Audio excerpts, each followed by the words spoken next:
En el debate entre comillas que tuve con el Adefesio y 3 o 4 de sus monaguillos, en un momento dado afirmé que en arqueología no existe la prueba empírica tal como sí existe, por ejemplo, en física, química o biología.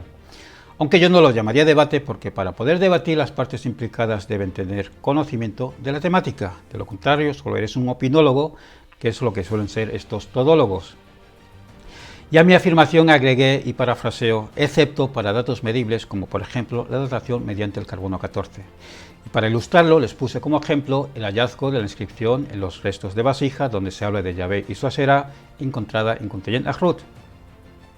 El dato empírico sería que la vasija data del siglo IX al 8.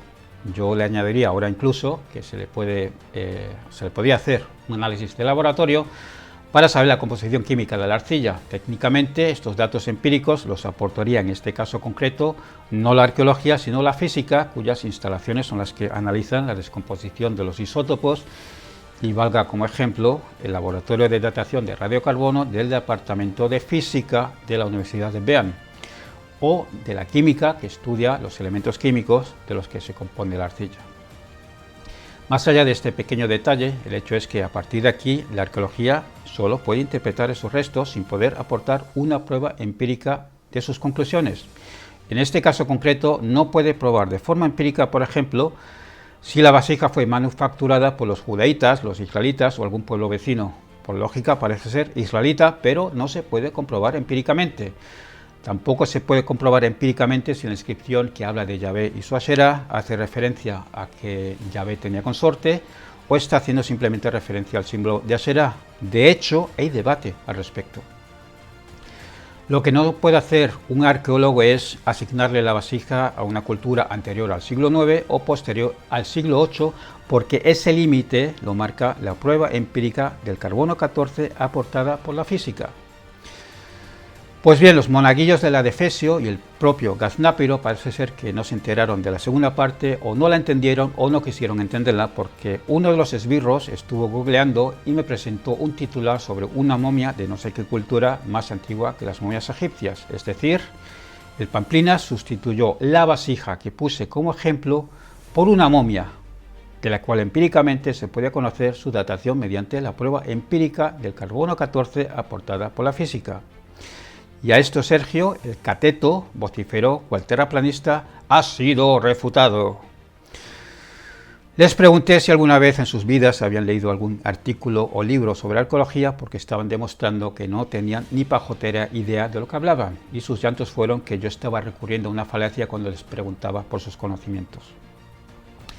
En estos días apareció en los comentarios en el vídeo que subí después del circo un supuesto docente de metodología de la investigación de la Universidad Nacional de La Plata, que luego resultó ser simplemente un ayudante de cátedra. Más allá de sus credenciales, que no subestimo, el hecho es que afirmó lo siguiente: no tienes bien claro lo que significa empiria. Ese tipo de confusión te pone en un lugar del debate epistemológico muy sesgado y lejano del siglo XXI. Es decir, hasta aquí nos está aportando simple retórica filosófica. Y prosigue: deberías de conocer un poco más de metodología científica. No puedes decir de ninguna manera que la arqueología no tiene empiria, porque la empiria es condición necesaria para cualquier disciplina científica. Es decir, el ayudante de cátedra, al igual que los esbirros y el hazme reír, se saltó la parte donde puse como ejemplo la datación empírica mediante el carbono 14 en relación con la vasija encontrada en Kuntiyen Ahrut. Sobre este hallazgo específico os presentaré el paper concreto con los resultados empíricos de la datación de un puñado de muestras extraídas del asentamiento arqueológico y cómo, en base a estos datos empíricos aportados por las ciencias auxiliares como la física, que no la arqueología, los arqueólogos interpretan, discuten y sugieren. Tres términos que saco directamente del paper y que os presentaré más adelante. Y prosigue el ayudante de cátedra: por algo hoy se habla de constatación empírica en vez de comprobación.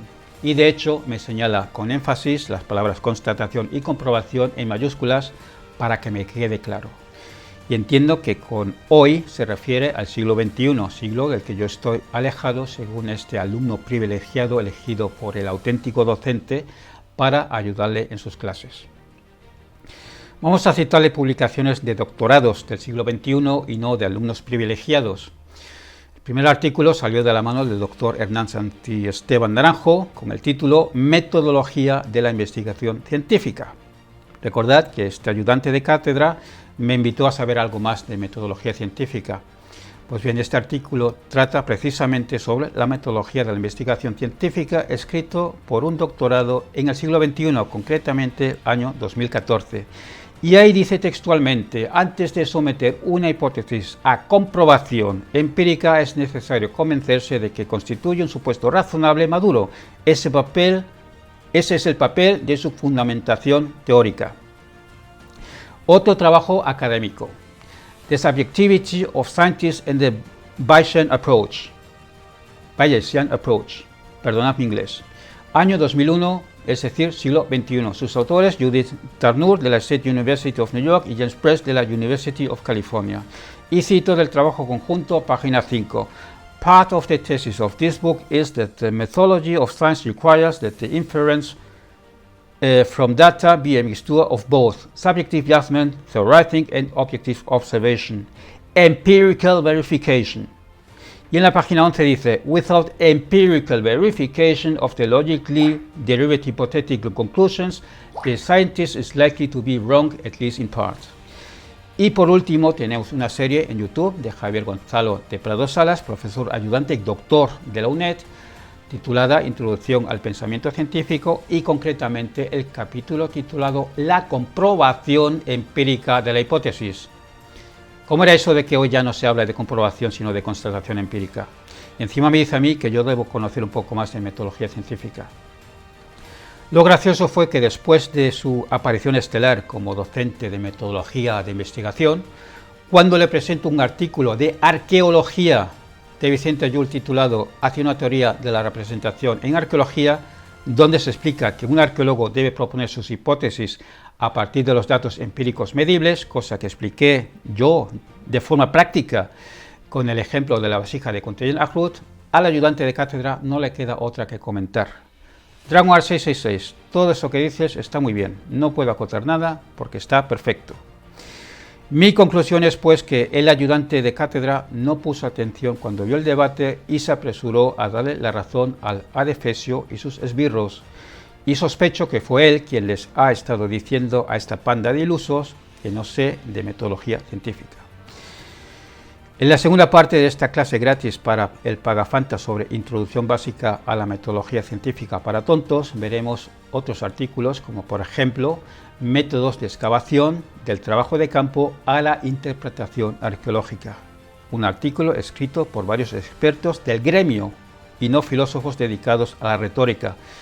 Y como ya dije, el ejemplo práctico de la vasija de Contellén-Ahrud, donde os presentaré el paper científico en pantalla. Y recordaros que os paséis por mi canal YouTube Dragonheart 666 si os interesa conocer el mundo bíblico desde la investigación de la crítica académica.